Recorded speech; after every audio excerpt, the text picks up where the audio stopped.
Welcome back to the third part of Project Roads Are Not Required. In this video, I'll be going over adding my DeLorean model to Unreal Engine and how I went about turning my scene into an animated sequence. This video represents the halfway point of the project. If you haven't seen the first two parts, they can be found in the description below. If you have any questions or suggestions, please feel free to leave a comment. Please excuse the crudity of this model. I didn't have time to build it to scale or to paint it. When I first brought the model into Unreal Engine, it came in with the textures completely scrambled and grayscaled. I had to go through and manually reassign each value individually. It was a time-consuming process, but the DeLorean has never looked better.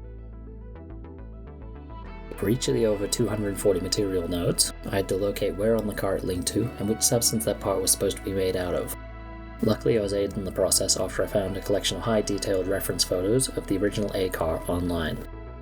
Using this as a basis, I went through and created custom textures that were a lot more film accurate. It made the model look a lot better, and I had to resist the urge to go and do further improvements such as remodeling parts of the car to be more accurate. It would have sent me off on a tangent that would have taken far too long at this stage in the process. To top it all off, I also had to repeat the same process in Houdini with entirely different settings. I doubt I was able to get a perfect one-to-one match, so I'll have to get creative when it comes to the compositing phase.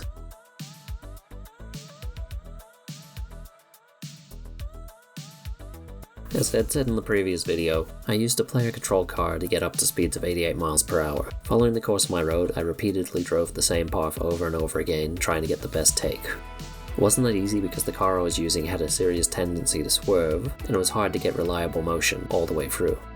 I had to go through dozens and dozens of take recordings in order to find the best path that could be used for an animation sequence.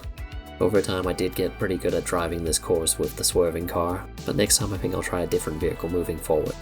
Once I had a take that was workable, I went and moved all the animation keys over to my DeLorean model and set up so it would work in the sequence editor. There were some hiccups that I still needed to overcome, but for the most part I was ready to begin work on the animated sequence.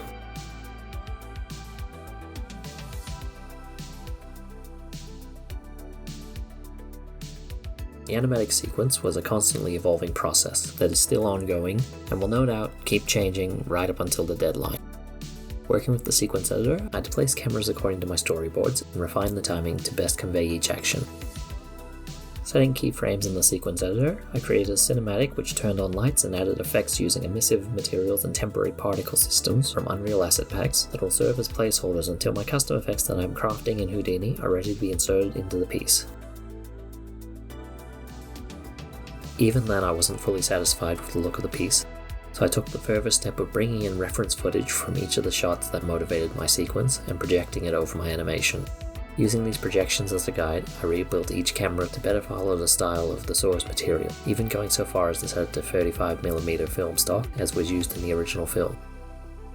I finally settled on a length of just over 1,000 frames, and it took multiple attempts with a great deal of feedback from my course supervisor and classmates to make the animation readable from an audience perspective.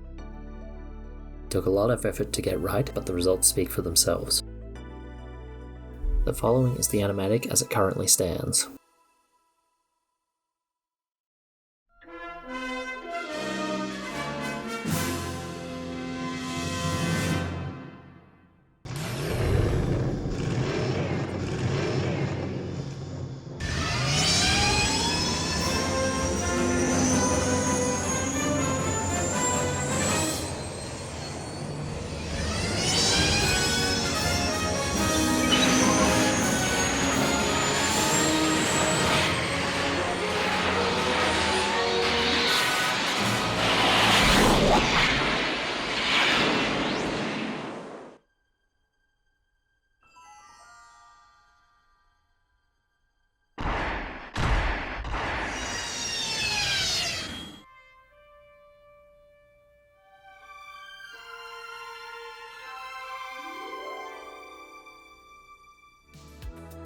Be sure to subscribe and come back next time when I'll be discussing creating time travel in Houdini.